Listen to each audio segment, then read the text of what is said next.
How reliable is the marketing in your business? Can you call what you have a marketing machine? In this special episode, I'm talking to Michael Zipursky from Consulting Success around what he does working with professional service organizations to systemize their marketing and build a marketing machine so that it adds valuation to your business. It's a really insightful conversation and I hope you enjoy it. Welcome to the podcast that's dedicated to helping business owners to prepare for exit so you can maximize the valuation of your business and then exit on your terms.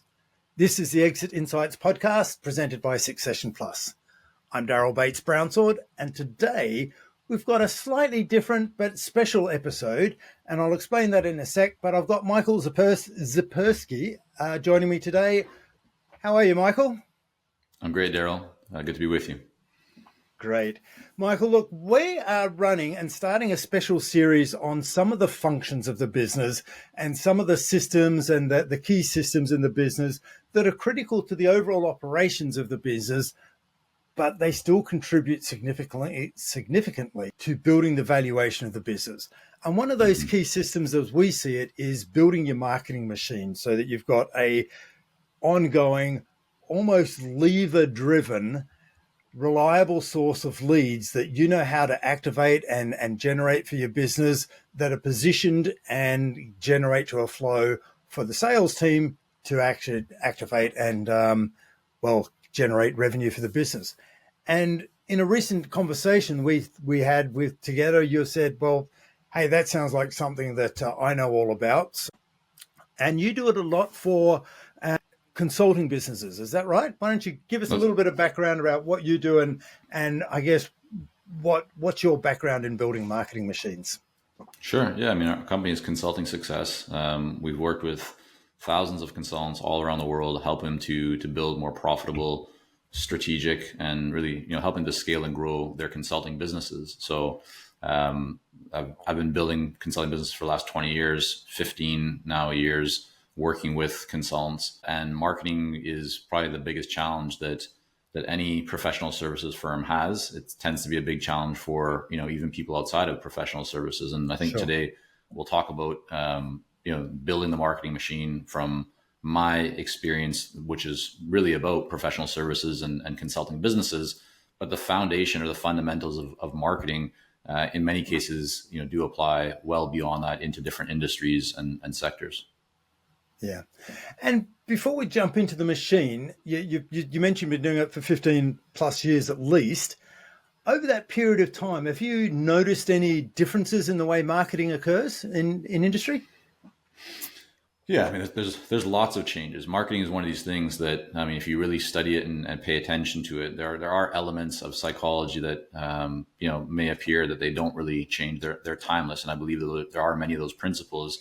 However, marketers are very good at kind of ruining the opportunity, meaning that, if you go back in the day, many people would do, let's say, a certain kind of webinar, and that worked really great at the beginning. But then you have everybody piling in and now it gets saturated and it doesn't work as well as it used to. And the same thing, you could say for things like Facebook ads or whatever the latest, shiniest, opportunity was. Marketers are very good at identifying the opportunities, exploiting them, if you will. But as everyone starts to do that and jumps in, those opportunities tend to just become commonplace. The buyer that you're looking to reach tends to respond less to it because they're inundated with the same kind of message. And so that's one of the functions of marketing, is that you can't just set something and forget it. You always need to be paying attention. You need to be tracking. You need to be measuring. You need to be thinking about what comes next, because if you just rest on your laurels, you're going to end up seeing that your lead flow and opportunities will tend to dwindle. Yeah. And the thought that was in the back of my mind as I was thinking about having this conversation with you is sort of about 20 years ago, the beginning of the internet time. Prior to that, most marketing was in Australia, and where I've seen is the yellow pages and any sort of print publication and advertising. No one knew about you until they got your brochure, or unless you're big enough to advertise on for a telly, I guess. But no one really knew about SME small businesses until they'd had some sort of contact with you. So, and over the 20 years where nothing's hidden now, people already know about you before they've and they've researched you and they've looked you up on social media and LinkedIn and your website and everything, and they've checked you out before they even have a sales call with you. So I'm just guessing, and I'd love to get your insights as to how that's changed with the internet and online, how that's changed the blend and I guess even the crossover between sales and marketing. Yeah, I mean, we could definitely get very tactical on this and look at the functions of different types of marketing. And if you look at something like direct mail, which again going back to the Yellow Pages days, very savvy marketers would invest heavily into things like direct mail, and then it dipped for a while, and people would say things like, "Yeah, direct mail is dead," but now it's coming back, and it has been for the last several years. That again, savvy marketers and business owners are looking at direct mail as a big opportunity because most people, the majority of the market is not using it. And so that's just kind of, one way to view this. But I think the big shift, you mentioned, Daryl, that when a consumer or a buyer is now approaching you, they've already done their research. And that's really important. And so the approach and kind of mindset that we've always had when it relates to marketing is that marketing shouldn't be something that you do to somebody. It should be something that you do for somebody, meaning that your marketing, and what we believe the most effective marketing is marketing that is really all about providing value to the buyer.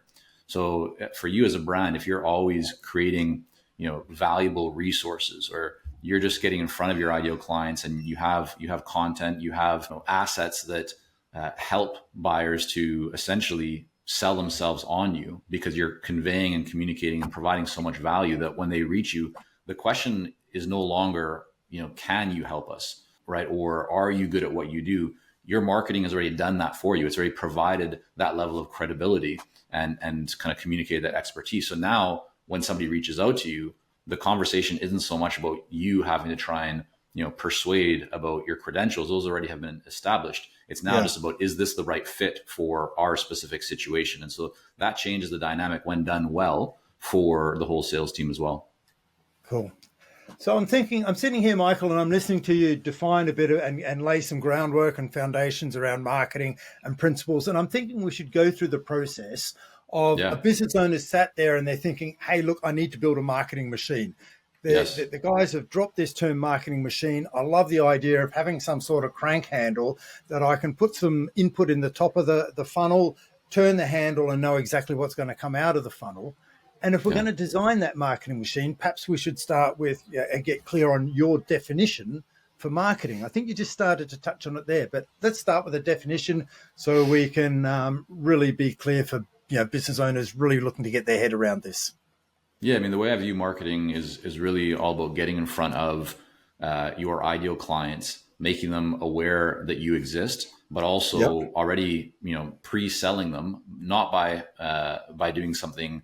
People often feel that sales is a bad thing and it has this kind of bad rap. But I view marketing as a way that you're already getting somebody to feel and see that you are very good at what you do. And so by providing value, creating awareness, you're bringing people into your world, right? That's what demand generation is all about, and capturing demand. And so the role of marketing is to bring people, into your world, have them become comfortable with your brand, make them already feel like they can trust you. You have good things going on. And so your good marketing will self-select. It'll push away the wrong people, but it will attract more of the right people. And so now that gets them into your world. And then, right, it's the job of sales to have those conversations and kind of enroll or engage the highest quality buyers and prospects. Okay. So marketing is about communicating to the marketplace that you exist and who you exist for, I guess, if I was to capture what you... Yeah, it's to really get the attention and awareness of ideal clients, right? So that they know that you exist and they know exactly what you do. And if they are the right ideal client, then they, based on what you're putting out there, they're going to be drawn towards you to want to learn more if you have the ability to solve the problem that they have, or you can create an improvement that they're looking for. And we can definitely get into the steps, Daryl. I mean, you talked about kind of breaking it down. I'd be happy to walk through the steps that we help our clients go through to really start building out that marketing engine. Yeah, and that's the next question, Michael. Going, look, we now got an agreed, if you like, or a foundation definition for marketing. Where would you start? You're working with a consulting business and they're going, Michael, my marketing is all a bit of spray and pray at the moment. It's not joined up. I want to build a machine. Where should I start? What's the Yeah. sources you need to begin with?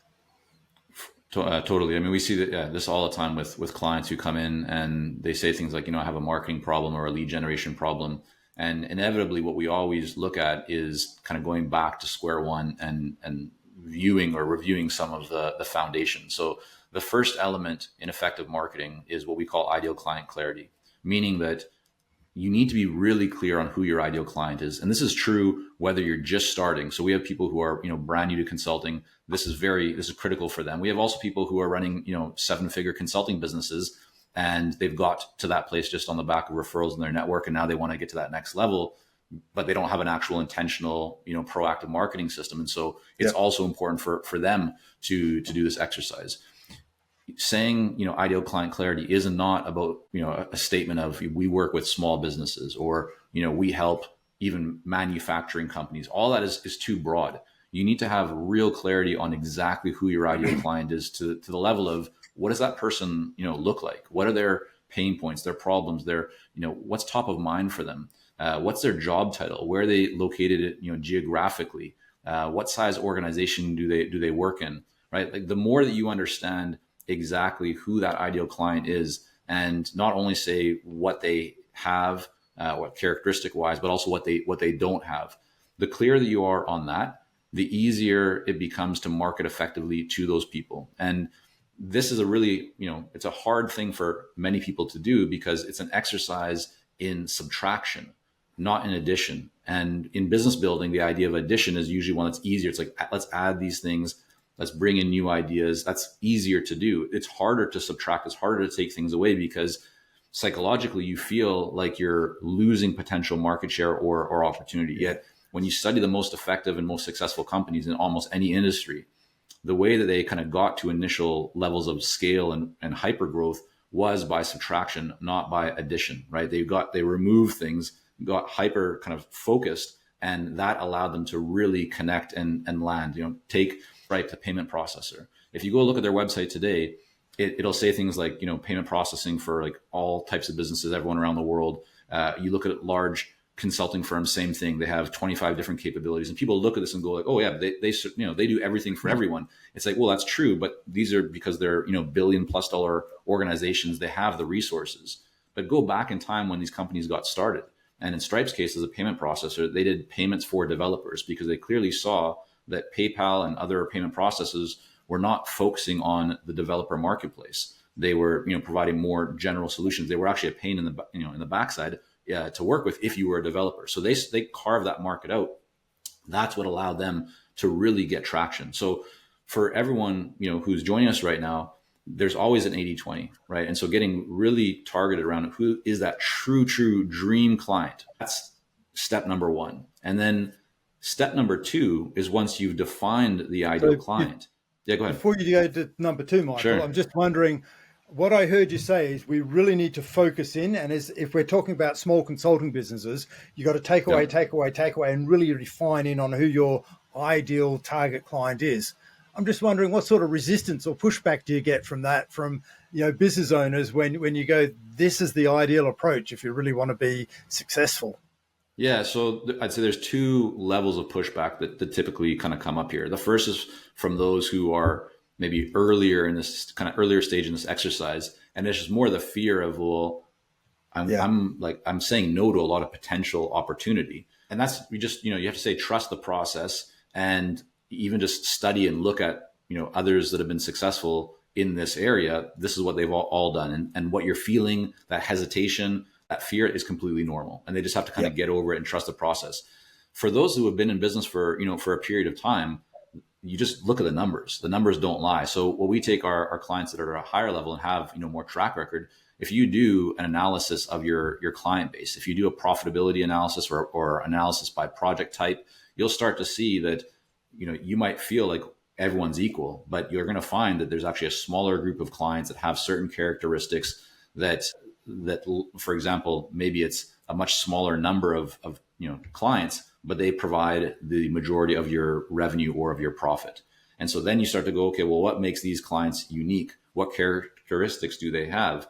We saw this with one client who, they're about $800,000 a year, and they were treating all their clients the same. when we did this analysis, we found that they had a very small number of clients who were larger, and those larger clients were the ones that contributed, about 80% of their revenues. Yet they were going to market, and their message was for smaller businesses, and like there was no distinction, no definition, and no differentiation. Yet just making that one switch to really focus on the larger organizations and understanding what the pricing strategy then meant, that they could charge even more than they had been, and starting to shift away from the smaller companies, completely changed the dynamic of their business and led to significant growth. But if they hadn't done that, if they had just continued to treat, all clients the same, they would have missed that big opportunity. Absolutely. Okay, so step one is let's get really clear on who our ideal client is. It may be worth doing some client-based categorization and just see the makeup of our client base and the age-old 80-20 rule. That leads us on. What's step two? We've narrowed our client base. We've got I'm sure there's an acronym there. Is it ICP, or ideal client persona, profile, or whatever the marketers use? Sure. Yep. What's step two? Yeah, so step two is what we refer to as the magnetic message. And this is the message that gets the attention and interest of your ideal clients. It's what really creates differentiation. It communicates to your ideal clients who you are, what you do, what problems you solve, and why should they care, what actually separates you from others in the marketplace. And this is so important. When people say, I have a marketing problem, I have a lead generation problem, you can almost always kind of track it back to these two things. They don't have real clarity around their ideal client, or they have a message that's just far too broad and it's not really resonating with anybody. They're maybe trying to convey that they do 5 different things for 5 different types of people. And I think we all kind of see this showing up in our businesses and our lives these days, where there's more opportunity, more optionality, more variables and variations than ever before, and that'll likely only continue to increase. So if you want to stand out, you need to have a message that speaks directly to your ideal client, and you can't do that if you're treating everybody the same, right? Or if you have 5 different types of clients that you have in mind when you're going to market. So the more narrow you are, the more focused you are on exactly who you want to serve, that dream client, then you can develop a message that speaks to the number one pain point or problem that they have, that they're actually looking to solve. And keep in mind that your magnetic message is not meant to convey every single thing that you can do. It's not meant to convey, everyone that you work with or every skill or service offering or product that you have. It's simply meant to do one thing, and that is to get the attention and interest of your ideal clients so they want to have a conversation with you. When they raise their hand and say, yeah, that's really interesting. Tell me more, Daryl. Like, how does that work? How do you do that? That's really, I'd be interested in kind of exploring that further. I think that could maybe be a fit for what we're trying to figure out ourselves. Okay. Once you have that hook and they want to learn more, now you get into a conversation, and that's where you can start to talk about everything else that you can do and all your other services or products that might be beneficial for them, depending on the situation and, and what you discover in that conversation. But a big mistake that people make is they try and cram too much into a message. And when you cram too much into a message, you end up just creating mess, right? And noise, and nothing really stands out. And then it doesn't matter. People often talk about marketing from the perspective of what kind of marketing should I do? Should I do emails? Should I do webinars? Should I do ads? Should I do speaking? Should I do this, that, and the other? You can do all those things plus 100 other things.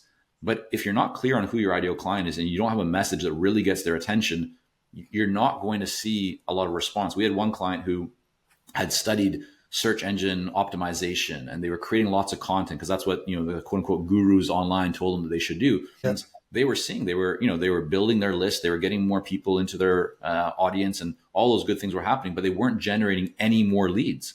Well, at the end of the day, they're not they weren't an ad based business, so that having more people was of no value to them unless they were actually having more conversations with the right kinds of people. And so we looked at their newsletter and the messages they were sending out, and we very clearly saw that there was no powerful magnetic message in there. There was no, really compelling call to action. And so we just worked with them to make that one adjustment to their call to action inside of it. The first time they sent out that newsletter, they got 7 people responding back saying, yeah, I'm interested. And these are all high value, high 5 and 6-figure deal opportunities. Every time they sent out that newsletter and subsequent to that, they're getting between 5 and 7 people responding saying, yeah, this is interesting. I'd like to learn more. So it's not so much about the method of marketing lots of things can work, and we can talk about different applications of that if that would be helpful, Daryl. But I'd say that the key is that message. Once you have that, then you can find what medium is going to be the right one to reach the actual ideal client that you've identified. Yeah. So what I'm hearing, Michael, is that we've got to start with the big picture and form a strategy. And so far, what we've touched on is let's get really clear who our ideal client is. We've already got our product, so we've got a solution to a problem potentially. Then we go, okay, so who wants that solution? Who's the ideal person that our solution works for? And then the next one you've said your magnetic message. So step 2 is all about, okay, so now we know who wants that. Yeah. How do we communicate to them in a way that really just at the right level of hook? You don't want to overwhelm them. You just need to get enough, bait them with enough, or entice them with enough is more appropriate language. Entice them with enough that you've captured their imagination and their engagement for them to start a conversation with you, because that hook includes why us? How do we solve the problem better than everyone else? Correct. And so they're the 2 first levels of what I'll call the strategic, the big picture. Is there any more at a strategic level that you think we need to address? Yeah. So those are the first 2 as we kind of talk about as pillars. Yep. The next then is what we refer to as strategic offers. And so this now, once you're very clear on who your ideal client is and you have a way to get their attention, then the next is thinking about, well, what are the products or services? What does the actual solution look like? So you've identified the problem, right? And you go to market by saying, here's the problem that we can solve. The next piece is figuring out, well, how can you best solve that problem? And that's also a very strategic conversation, because for most people in most businesses, there's more than one way that you can solve that problem.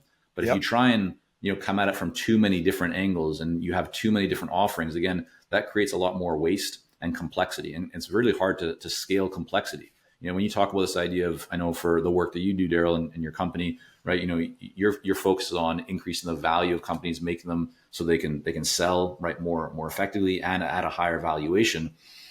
It sounds like we got that message right, and communicating it well. There we go. And if you think about what do most buyers of businesses do when somebody acquires a business, one of the first things they typically do to increase the value of that business is they go into it, they review and analyze the profitability and the revenue and all this of the different offerings. And they typically just cut the things that aren't really contributing much to the bottom line and focus more on what is already working. And right away they see, improvements from that.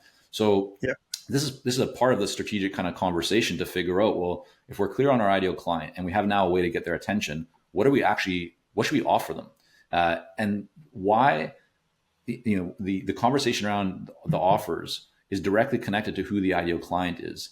Because when you know exactly who your ideal client is, this idea of sales actually becomes very easy. We find even people, we have many clients who consider themselves to be introverts or come from a scientific or more technical background. They don't wake up thinking like, I can't wait to sell. Like, that's just marketing and sales for many people isn't something that they're excited about. But when you simply kind of go through this exercise and you can see that, well, I know exactly who my ideal clients are. I know what their pain points are. I know what they need and what solution would be best for them. Now it becomes easy because you're simply just offering what people really want and is going to benefit them, as opposed to feeling like you have to try and persuade them to do something that is not going to be in their best interests. So that's the third part of it. Is we describe this as kind of looking at all of your years of experience and expertise, your skills, and how do you package that, position that, place value on that, and then price it. So it also includes the pricing strategy to create a lot of confidence, around your offers. And that could also, for a more established business, definitely include analysis of their different products and services, the profitability of each of those, demand levels of each of those, and some history around it to help to further refine where to place more focus and therefore likely sell more of what's already working for you. And that will also increase the value of the business. Yeah. So I'm glad you mentioned that and sort of said, what I'm hearing is you're going that there's a number of strategic areas that we need to address, and they all need to appear, they all need to logically fit together. And, if we get the right clients, the magnetic message is going to appeal to those right clients. It's going to feel like a natural fit. And Yeah. then you touched on pricing and packaging, and we won't go too much into that because that's another topic in the series that I've got Yeah. lined up. And I don't want you to steal their thunder, because I'm sure you probably would with your knowledge. But pricing and packaging also needs to be a natural fit for the people with that problem. And when they hear the message and when they hear the pricing, they'll go, yeah, of course, that's how I should pay for this. Yes. Okay, I so mean, correct. we've got what comes after the strategic offer, Michael. Yeah. So So step four, I guess.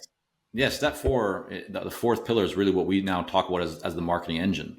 So once you have all these pieces in place, now you can actually go to market with a lot of confidence because you know who your ideal client is. You have a message that you're confident is going to get their attention, interest. And there's ways. I mean, I know we don't have time to go into all this in detail here today, but there's ways to validate, each of these steps and to make sure that you're not just throwing stuff at the wall and hoping that things stick.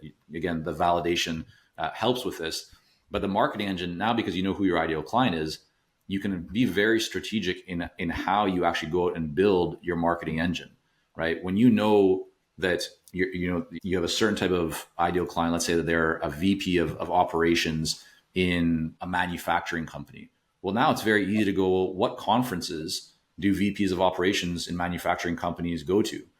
Or what podcasts do they listen to? Or what publications do they read? Or right. And so you can ask yourself these questions. And so it's not like identifying and finding the ideal client and deciding then based on what exists and where they are, what your strengths are, what your weaknesses are. Now you can strategically make the decision of where to place your focus from a marketing perspective. And we've seen consistently that, in order to reach $1 million, even $3 million or so per year, you just need like one marketing channel. In some cases, you can even get to 5 million with just one marketing channel that you've really mastered. You don't need to have 5 or 6 different, kind of marketing activities. People these days, just because it's easy to do a lot, they end up spreading themselves very, very thin. They think, I need to be doing this in social media. I need to be doing this with ads, this. They have lots of stuff going on, but they're not really seeing great impact from it because it's like they're dipping their toes in the water. They're not actually, applying or trying to master any one thing. So I think the message I would offer for everybody is that you don't need to do a lot of stuff to create real growth. You can find one path that, based on your knowledge of your ideal client, is a great way to get in front of them, that aligns with your strengths and what you or somebody on your team is very good at.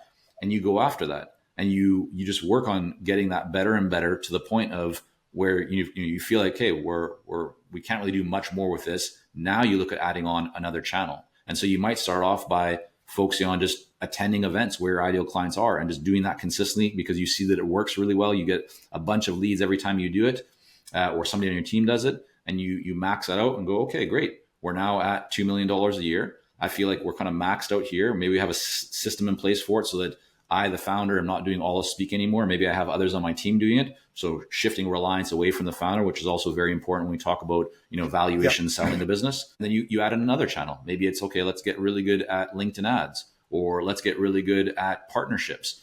Each of these things, one by one, can add millions of dollars to the value of a business and in terms of revenue and profit to a business. So that's what I would say, is that it's not so much about, all the different marketing methods potentially can work. But the conversation around, should it be direct mail, should it be webinar, should it be speaking, should it be, podcasts, really comes down to, well, what is the way that your ideal clients consume information? What is the easiest, most effective, most, the highest ROI potential way of getting in front of them? Once you've identified that, then it's very easy to build a strategy and a plan to make that happen. Yeah. Okay. So if what I think I'm hearing is, the most important thing is get the high level, the strategic pillars right first, and we've touched on those already. If you get those right, then you can be really efficient and effective with getting that message to market, because you're only sending one message to the market and you're not confusing the marketplace. With that in mind, and for the first 2 or 3 million, I think you mentioned, you can really focus on getting that message through one channel and really fine tuning that channel, so you know how that channel works. You get really good at using that channel. You're effective, you're efficient, and you've got a good ROI off that channel. You're getting good at monitoring that channel and making small changes and testing all the time to get that channel right working, then you can explore and go, okay, I'm really clear on my marketing message. I've fine-tuned it all. I know what I need to say. I know that this channel works well. I'll keep that channel going, and I'm ready to scale my business a bit more. Now let me try another channel, and I'll keep this first engine or machine going. Now let me try another channel, and then I can replicate it. And I guess you keep testing and measuring. And with modern day internet marketing, I know pre-internet, the marketing directors used to go, well, 50% of your marketing budget's wasted. We just don't know which 50%. Correct. Nowadays, it's a lot easier to measure the ROI with all the online channels. It's so much more effective to measure the return, isn't it? Yeah. I would just offer for people to consider if you've ever felt that you're doing a lot, you feel productive, you feel like there's a lot of activity going on in your marketing and inside of your business, but you're not seeing the level of response or traction or growth. It's almost certainly related to you doing too much and missing some of those fundamentals, right? So if you're feeling really busy, like, yeah, we're doing lots of things, and I hear these are the right things to do, but you're not getting the traction, you're not getting, the response or the results. It's almost always because you don't have the fundamentals, meaning maybe you're casting too wide of a net. You're not really being clear on the ideal client. You need to define that, and kind of focus in, narrow in even more. Right. Your message is too broad and is not, really speaking to the ideal client in a way that cuts through all the other noise and feels unique and is, compelling enough. Or, and this could be an or an and, it's usually in addition to that, you're just sprinkling a bunch of stuff, but you're not going deep enough and you're not giving yourself enough opportunity. And that often looks like, we're doing some social media, we're posting on LinkedIn or Twitter or whatever, pretty consistently. We've been trying a little bit of ads here or there. We've been trying to kind of make a partnership work here or there. It's like, there's lots of stuff that's happening, and there's a good, solid, with good intentions, attempt to make this happen. But you need to master one area. If you're kind of, again, dipping your toes in each one, it doesn't give you the opportunity to really track and test and lean in enough to get something really working very well. And what we've seen very consistently, the people that have the greatest success, the businesses that are, the most profitable and are growing at the fastest rates, tend to get really good at one area first. So you ask them, how do you grow your business to this point? I just do like a lot of speaking events. That's interesting. How do you grow your business to this point? Well, we just mastered like partnerships. Okay. And an outsider looks at it and goes like, oh, that's so interesting. Like, you're doing so little. Like, if I was in your position, I would do so much more, which is not incorrect. But the fact is, the reason, or it's because they did so little and just focused on it, is what created success for them. And so now, once they get to that level where they feel like they've kind of exhausted that or hit a bit of a plateau in that one area, now it makes sense to go, well, what else could we do? What is that next kind of bucket or lever that we can pull that will help us to get the business to that next level? Yeah. And I really like that point about, let's just focus in on doing one channel, get the message right, the strategic pillars right, and then just actually take that message to market, just focus on one pillar really well. Michael, have you got any thoughts on like getting the marketing right for any business is fundamental. It's critical to success. It's a function that I think when you get it right and you've got a marketing engine or a marketing machine, it becomes part of the IP or the know-how of your business. And I think it absolutely adds value to your business. Have you got any thoughts around, as a business is growing and they're learning the marketing function, how they can transition or get the best of both worlds by getting outsourced marketing resources, but actually having the knowledge and the know-how inside the business so that they can get that valuation kicker? Yeah, I think that's kind of a casts, or I should say, goes across or beyond just marketing into other, functions of any business, which is really about documentation and systems, right? Having SOPs, standard operating procedures, where it's not just, marketing isn't just living in one person's head. It's making sure that you document, what does that process look like? How do we actually go out and bring people into our world? What are the steps that we go through? What needs to happen in order for this to be passed off. And so step number one is to document that. I mean, today using a tool like Loom, it's very easy to record videos and ask anybody in your team to record videos of what they're actually doing, and put that into, a folder. Then if that person is sick, they're unavailable, they leave, you want to transition them to, other maybe higher value areas inside the business, and you need somebody to take over what they're doing. Now you have this kind of treasure trove of step-by-step guidance that somebody else can come in, watch those videos, and very quickly, take that over. And so when we talk about this idea of exiting a business or increasing the valuation, one of the big things, and Daryl, I mean, you know this very well, but it's reliance on any one person. And so the stronger and more effective and kind of time-tested systems that you have, where the business can operate, it can not only kind of function and survive, but it can actually thrive without the reliance on the founder or any one key person, the more valuable it becomes, because it reduces the risk for an acquirer, because they feel like, well, once we take this on, if we remove this one person, things are still going to function, because look how well this company has everything documented. And so I think that's really what it comes down to. And we could talk about the outsourced side of, people often try to bring in outsourced marketing, and there's pros and cons to that. But I'd say in terms of whether you're working with somebody externally or internally, documenting what's working, and of course, keeping tracking what you're doing so that you know what's working, so you can do more of it, and what's not working so you can do less of it, is incredibly important. But once you've captured something and identified something that has been working, then you definitely want to document that process so that it doesn't just live in one person's head. Yeah. Yeah, and we're big fans of documenting the business model and getting right all the way through to systems. And I can draw listeners to one of the episodes we had Dave Jennings on the podcast. I know Dave. So Dave, yeah. So the author of Systemology, absolute authority on when it comes to systemizing businesses. And so I don't recall the episode, but it's probably a year or so now ago. If listeners want to tune into that one. So good to see that, it's all coming together. But if we're going to outsource, let's make sure we systemize the process so that we own the process as the business owner. We may be outsourcing the task, but we own the methodology, and it's our methodology, and we're asking them to run our methodology.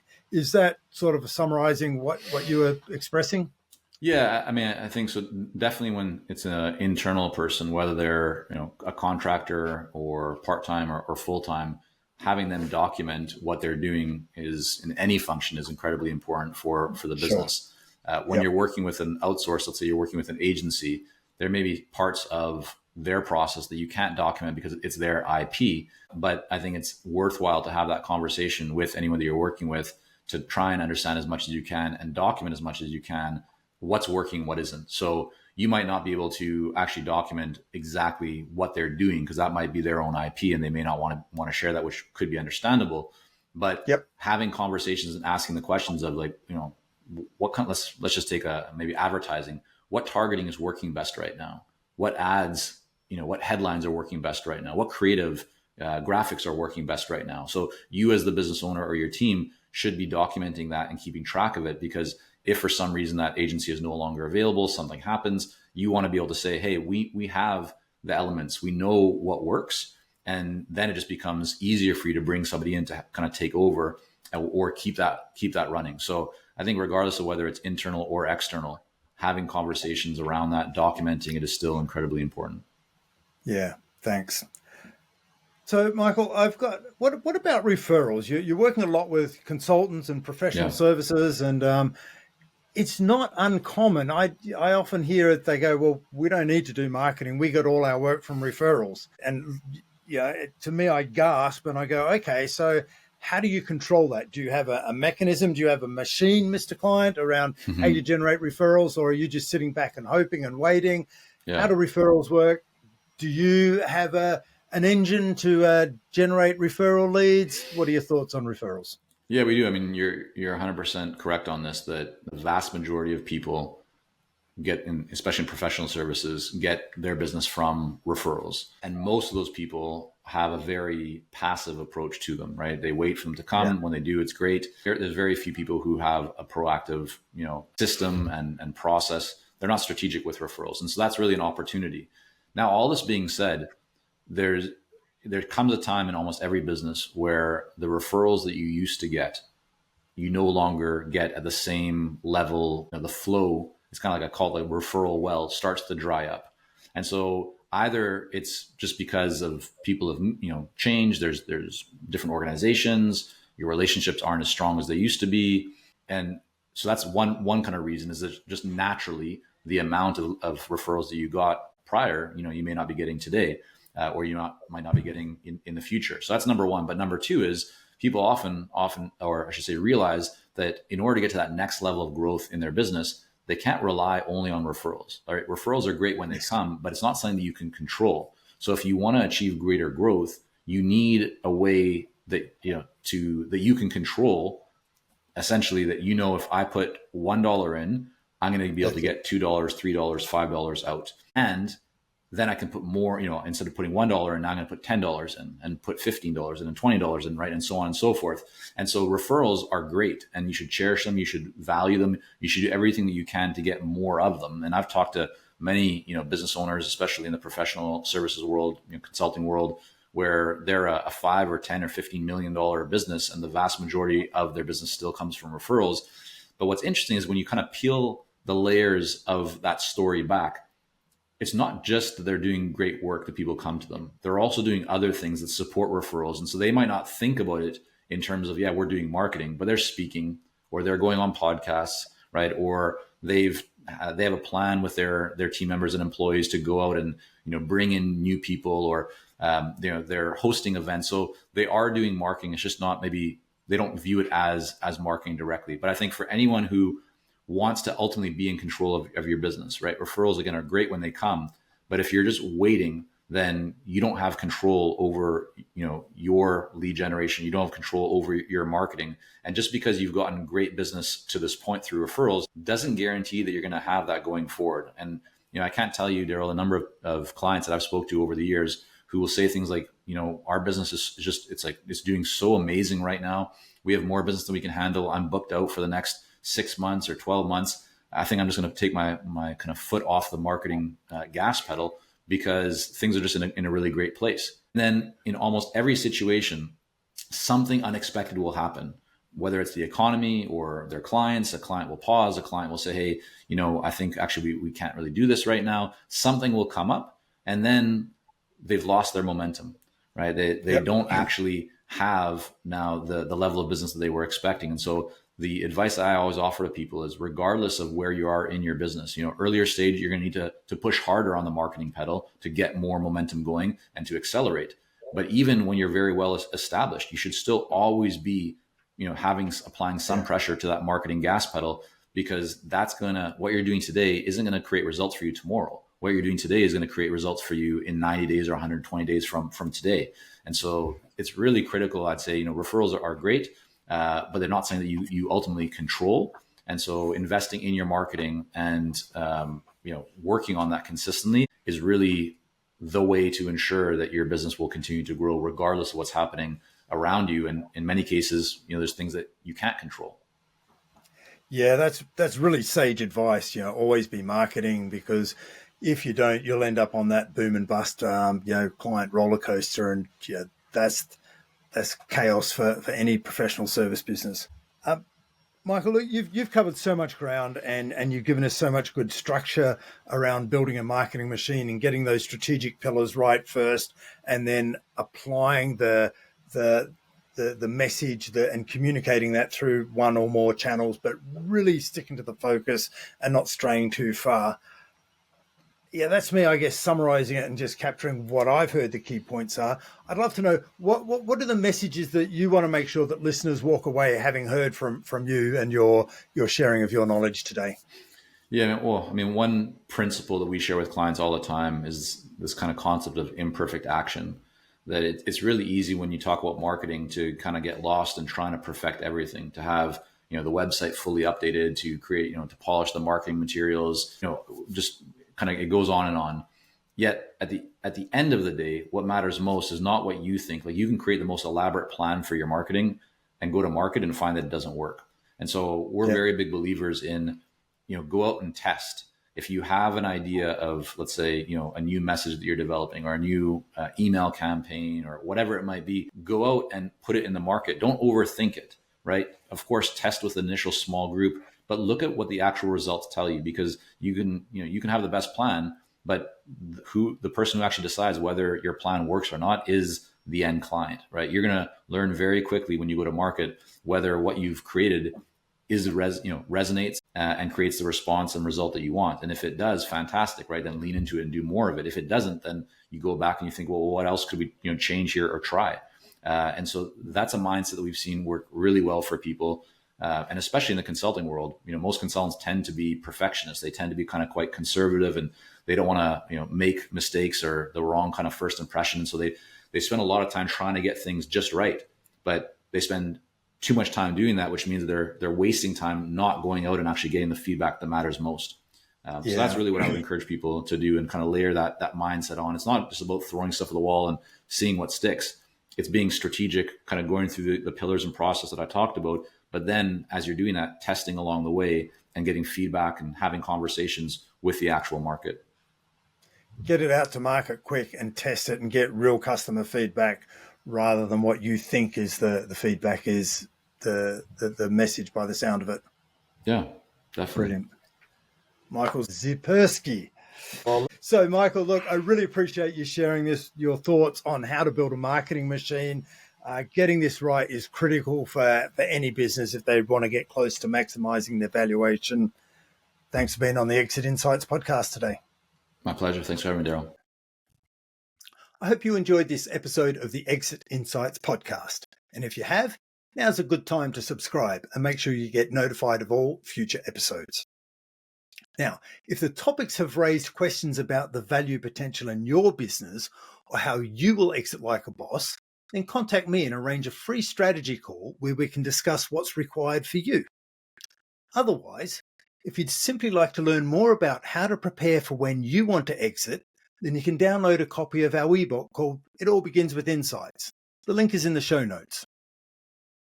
In this book, we'll show you how a business insights report can be used to assess your business, to uncover your intangible assets and identify the value potential if you're ready for exit and your business is exit ready.